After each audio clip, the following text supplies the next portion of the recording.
Le cyberforêt de Chichibu, forêt japonaise, Université de Tokyo, 2003. Le Japon est un pays au relief très accentué, au couvert forestier très dense, un terrain hostile à l'urbanisation par ses versants très abrupts. Ces forêts sont marquées par une forte anthropisation, résultat d'une activité sylvicole intense. Le paysage forestier est ainsi composé de forêts primaires ou secondaires et de forêts complètement artificialisées. C'est avec fort intérêt que des agroforestiers de l'Université de Tokyo analysent le comportement de la forêt de Chichibu. Leur analyse s'appuie sur des relevés d'images de vidéos enregistrées d'une manière relativement exceptionnelle. La forêt est filmée tous les jours, à la même heure et sous les mêmes angles, à partir d'une robot caméra surplombant la forêt. Nous pouvons ainsi retracer le paysage forestier de la forêt de Chichibu au fil des saisons.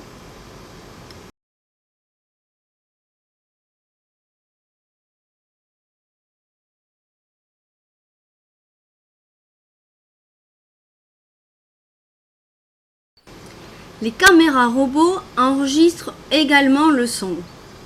2 sites sont à présent observés à partir de caméras perchées sur un échafaudage d'acier. Un premier site est observé depuis 1985.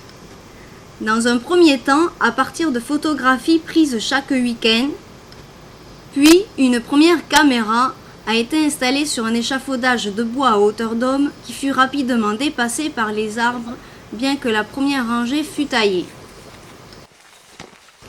Ainsi, c'est depuis 1997 que sont installés les 2 robots caméras actuels. La robot caméra a pour mission de filmer plusieurs prises de vue à heure fixe en suivant un programme enregistré dans un système informatique. Le programme met automatiquement en marche la caméra tous les jours à 11h30 du matin. Une série d'images est ainsi enregistrée pendant une demi-heure. Par jour, les 2 caméras enregistrent 40 prises de vue d'une durée de 15 secondes. Au total, chaque caméra enregistre 10 minutes de film avec le son inclus.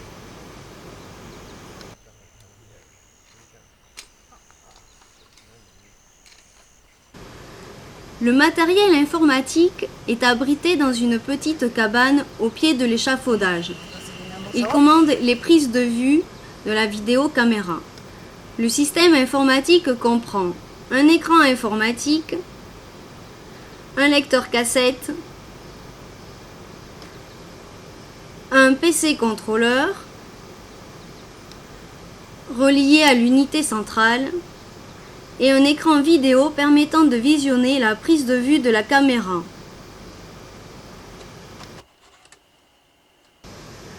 Tous ces mini-films de 15 secondes par prise de vue sont enregistrés sur des cassettes vidéo.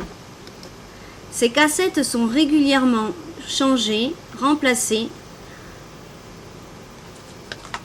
numérotées, datées et classées.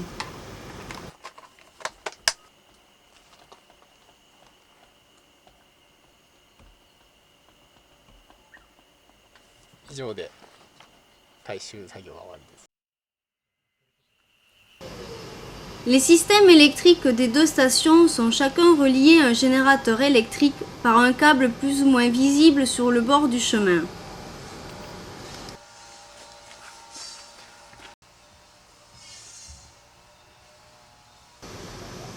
Un générateur électrique a besoin d'un entretien soigné et complet. Un coup de chiffon semble nécessaire pour déboussiérer le tout avant le réapprovisionnement de pétrole.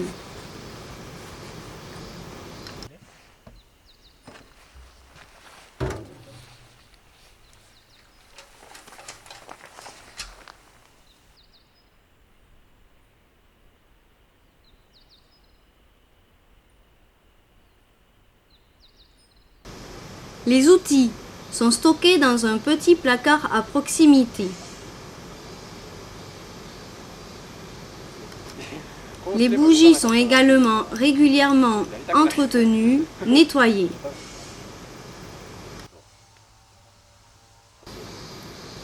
L'énergie solaire est également utilisée pour alimenter le générateur. Le professeur Saito Kaoru est la personne responsable de ces travaux. Il est assisté par un jeune chercheur, Fujiwara Akio. Une seconde caméra est située dans une station au cœur de la forêt primaire de Shishibu. La forêt de Shishibu connaît une biodiversité exceptionnelle. On y trouve plusieurs sortes d'érables. La biomasse est très importante. Les arbres atteignent des hauteurs supérieures à 25 mètres avec un sous-bois très sombre.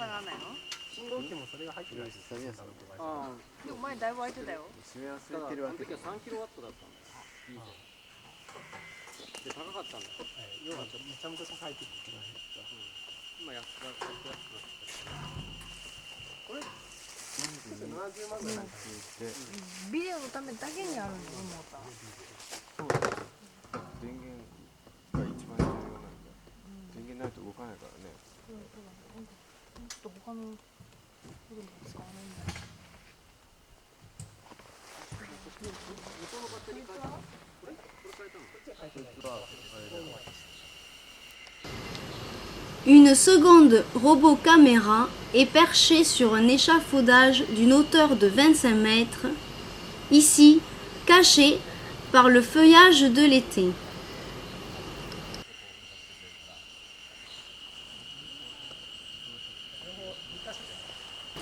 Des échelles se succédant permettent de grimper jusqu'au sommet de la tour.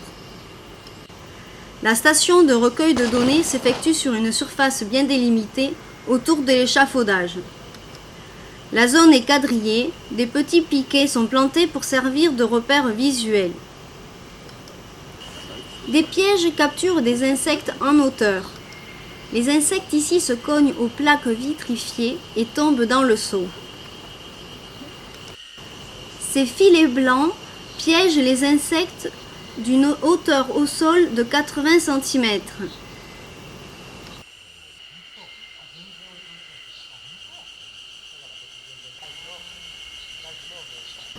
La croissance des arbres est aussi mesurée et analysée chaque année. Les arbres sont numérotés. La taille du tronc est mesurée à partir d'une ceinture cintrée métrée sur ressort. La biomasse est également analysée et mesurée. Une zone est interdite à tout passage.